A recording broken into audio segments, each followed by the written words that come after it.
Subsidi RON 95 hanya untuk rakyat Malaysia berumur 16 tahun ke atas dan ada lesen memandu yang sah. Kadang-kadang bila saya baca statement yang seperti ini atas sistem atau menteri arahkan sebegini, saya boleh pujilah, bagus. Tetapi sebenarnya menteri ini lepas pandang. Mungkin ada di pada situ ada kelompongan yang harus menteri tutup. Kan? Menteri tahu tak? Menteri Keuangan tahu tak berapa banyak di kawasan Felda yang berumur tua memandu motor, membawa motor, baik pergi kebun, baik pergi jalan dalam blok, ladang itu semua. Bagaimana mereka nak isi minyak kalau mereka tak ada lesen? Kan? Adakah mereka kena beli minyak dengan harga RM2.06? Di sini kerajaan harus kaji balik. Satu ketika dulu ada program lesen B2 diberi percuma oleh JPJ. Sekarang ni saya minta perkara itu dilanjutkan kembali untuk warga emas dan untuk anak-anak sekolah supaya mereka dapat memandu lesen B2 ini. Kan? Tapi yang buat program B2 itu untuk orang tua. Sekarang kita minta budak sekolah supaya mereka dilindungi oleh insurans. Ini sepatut kerajaan buat. Nak mohon B1 untuk 250 ke atas, untuk 100cc ke atas, itu kena test undang-undang.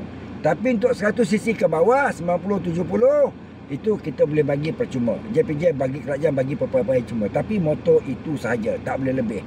Nak bawa yang 150, 125 buat apa? Yamaha 3 suku ke apa? Yamaha suku 3 suku lah tu kan. Yamaha suku ke apa ke, itu kena test.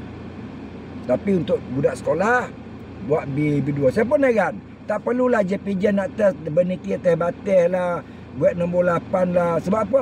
Atas jalan raya bukan itu yang dilalui oleh mereka. Mereka hanya perlu memahami undang-undang. Apa itu logo, sign ini tanda apa, sign ini tanda apa, tanda ini tanda, apa artinya. Itu sahaja yang mereka belajar.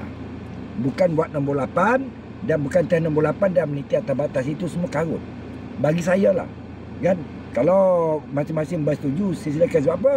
Budak sekolah yang memandu motor ni start berumur 12 tahun telah dibiarkan oleh mak ayah mereka. Jadi kita tak perlu risau. Tapi lesen B2 yang bawah 100cc saja yang boleh diberikan perpaya cuma. Tak perlulah kita nak mempersulitkan. Sebab apa?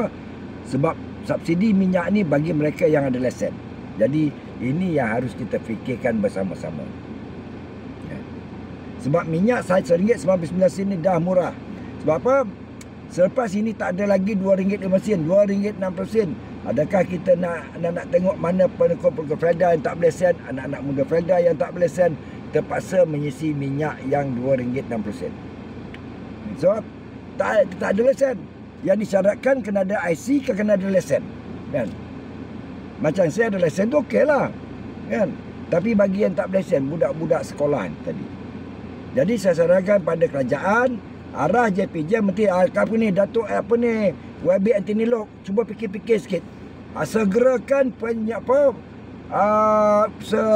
anugerah lesen B2 untuk budak sekolah dan orang tua. Satu ketika dulu telah dibuat oleh kerajaan, B2 diberi percuma. Kan? Untuk warga golongan emas, warga tua. Dan kenapa sekarang kita tidak lanjutkan untuk budak sekolah yang berumur 16 tahun ke atas untuk memiliki lesen B2 supaya mereka dapat menikmati subsidi kerajaan ini dengan baik. Tapi harus ingat, jangan pula yang ada jadi mat suruh oleh orang lain untuk isi minyak. Okey? Fikirkan bersama, follow my TikTok, like, comment and share.